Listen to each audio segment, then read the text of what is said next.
Right now on The Real Story, fresh off a fiery debate, two of the Republican candidates for U.S. Senate join me to tackle the topics they didn't discuss ahead of the August 9th primary. Republican candidates Leora Levy and Peter Lumage will talk about what they will bring to the table as a United States Senator. Plus, we've introduced you to the Democrats, now the Republican candidates for Secretary of the State. State Representative Terry Wood and Dominic Rapini sit down with me to talk about their plans to safeguard the vote.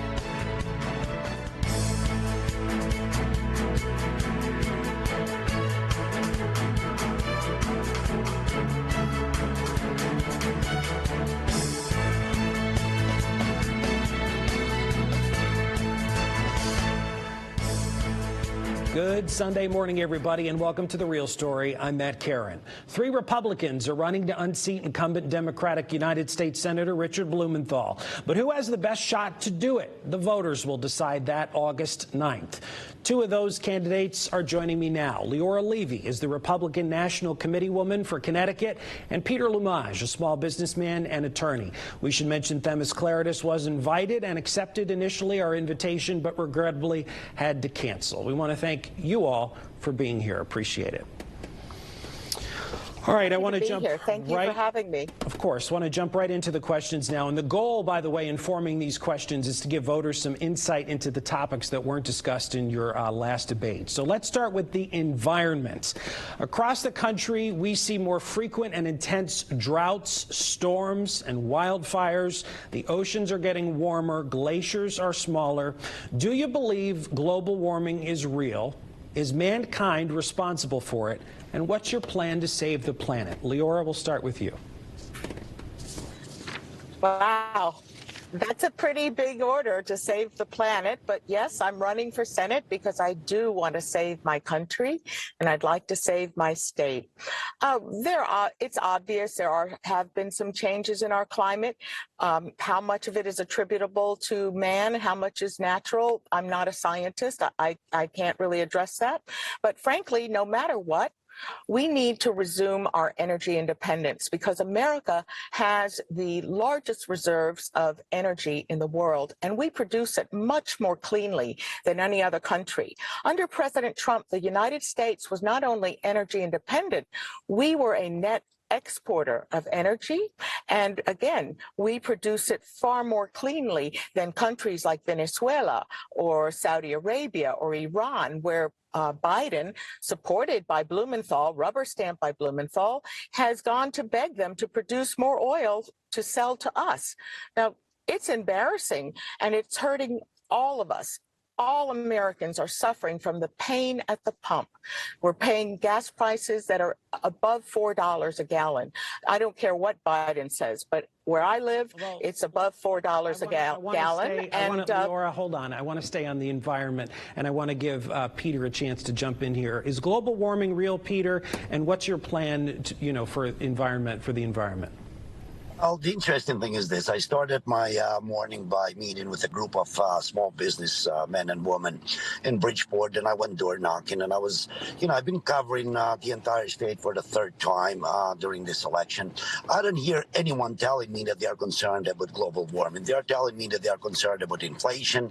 They are concerned about the currency. Okay, well, I'm asking you again.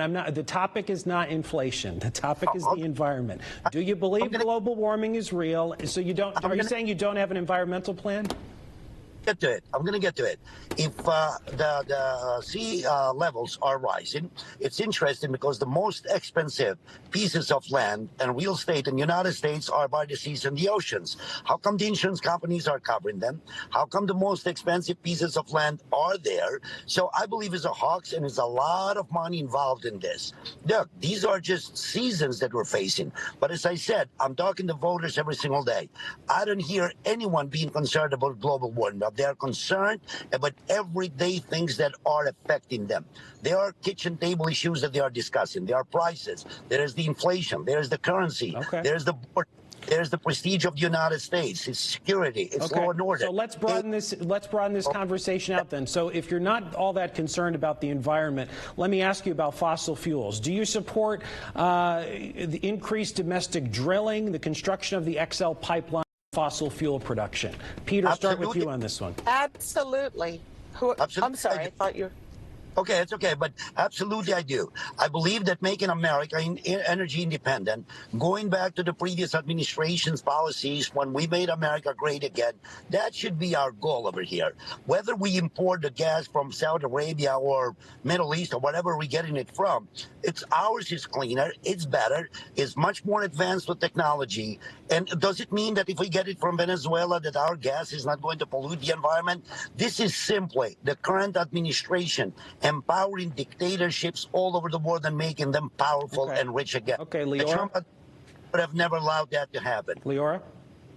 Look, I was America first before anybody ever coined that phrase.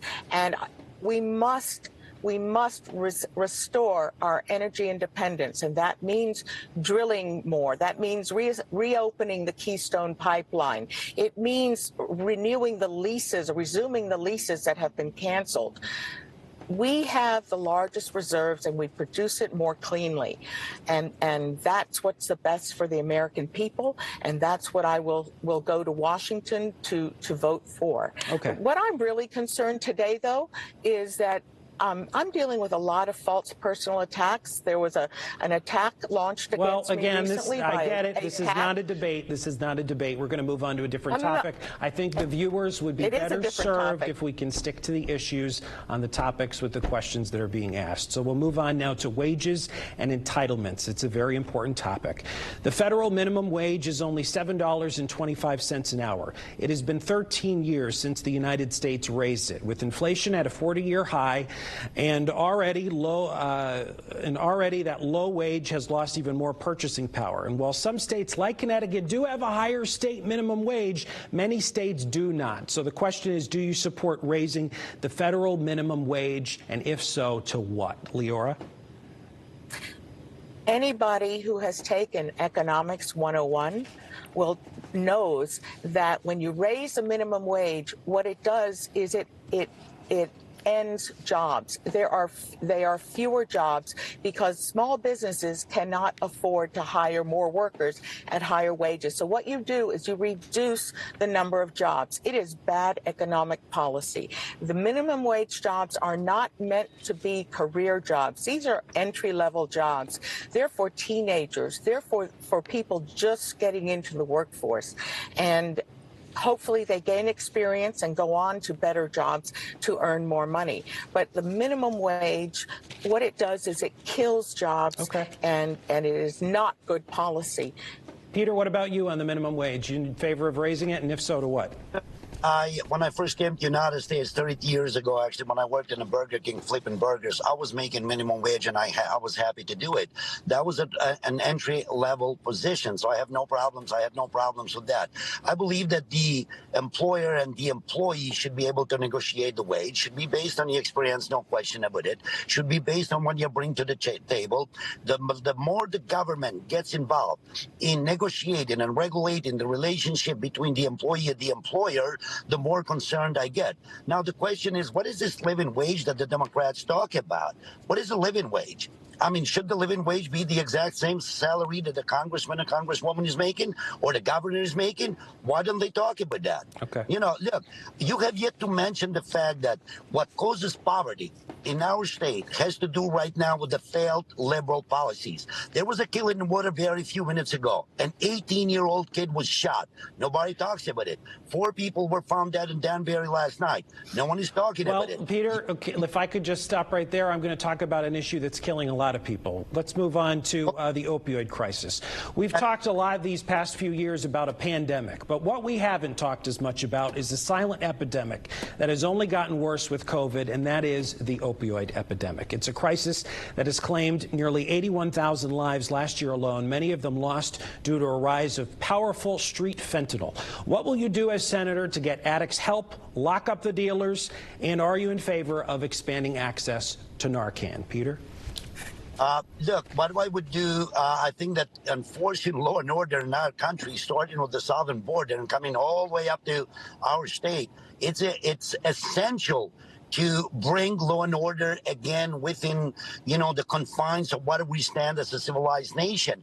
What the Democrats are doing, they are defunding the police. They are defunding the law enforcement. They are the ones who are promoting chaos and lawlessness. Blumenthal got elected in 1977 for the first time in office. He's been there since, either in the state level or federal level. The question is, what has he done for our state for the past how many years he's been there? I was only 10 years old when he got involved in politics. What did he do for our state? What is Murphy doing? What is the governor doing? These are the questions that we should ask elected officials. Not even 80 years ago, Hartford was one of the richest. I want to just give Leora a chance to jump in on this question. I don't mean to cut you off, but Leora, where do you stand on the opioid crisis? Are you going to expand access to Narcan?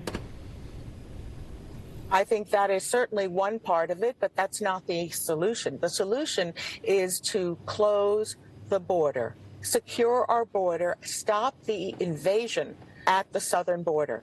That is where all the fentanyl is coming from. It comes from China, through Mexico, and the drug cartels bring it over the border.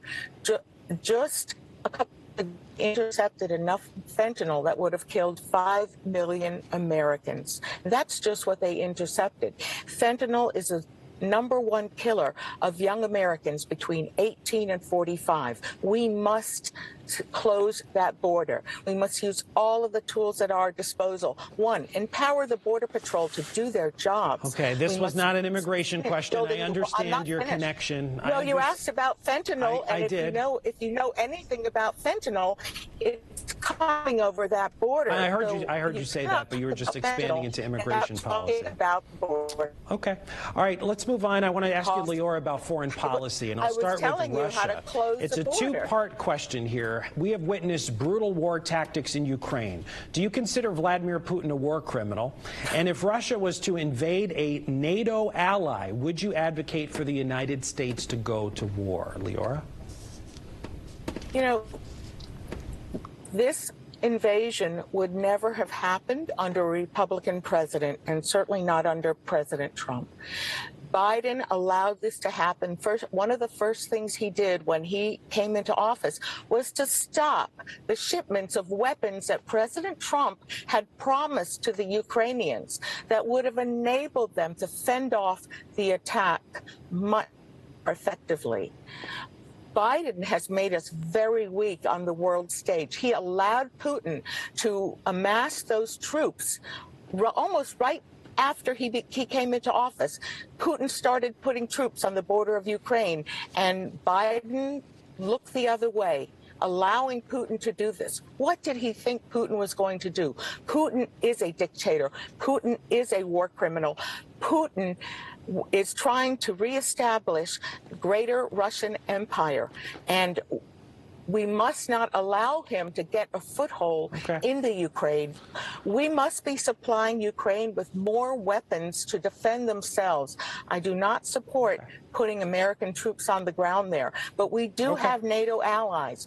Latvia, Estonia, Lithuania, Poland. I just want to give Peter a chance to jump in. I didn't mean to cut you off, but we're running very short on time. We have a minute left. I didn't get to ask a whole lot of questions. So, Peter, just on this topic of Russia, the war in Ukraine, would you advocate for the United States to go to war if Russia doesn't stop at Ukraine, if they were to invade a NATO ally?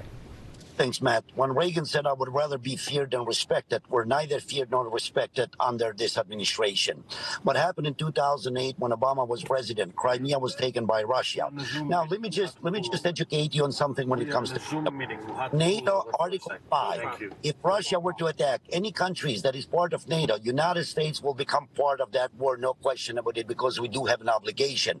I do not support that we send our men and women in uniform to fight these foreign wars. Let's take care of ourselves first. Let's take care of the borders here. We have a war going on in the United States. We have a war on poverty. We have a war that we have to close the border. We have to fight illegal immigration. We have to fight law and order here that is completely, out of control. We have things to do in the United States, man. But always remember that if you read the understanding, the agreement between the NATO nations, if Russia were to attack any one of the member nations, Article 5 kicks in, and the United States will be part of that war. Okay. And may I add one thing? How much time do we... Reagan, I'll take 2 seconds. Okay. President Reagan left us a formula of how to deal with megalomaniacs like Putin, and that is peace through strength. We are not strong now. Biden has really weakened our country, and we don't have peace in the world. Okay. And Listen, go ahead. 10 seconds here. I grew up with socialists. I was oppressed by socialism. I know who socialists are. I can identify one. And unfortunately, we have them in the United States, including Blumenthal, Ocasio-Cortez, and others that got sworn in to uphold the Constitution, defend the Constitution, protect the Constitution. Okay. They are not doing it. Let's deal with these socialists that we have in the United States first. We're going to have to leave it there. Listen, I know there's a lot of big issues that we need to tackle, but I appreciate you both coming on in the time that we have and getting through as many of them as we could. So Leora, Levy, Peter Lumage, candidates for U.S. Senate on the Republican side, taking on Richard Blumenthal. I appreciate you coming on. Thanks very much. Thank you, sir. Thank you. Thank you very much. All right, coming up next on The Real Story, preserving, promoting, and protecting our right to vote. As you heard, the Democrats and how they would do it. This week, we're joined by the Republican candidates for Secretary of the State.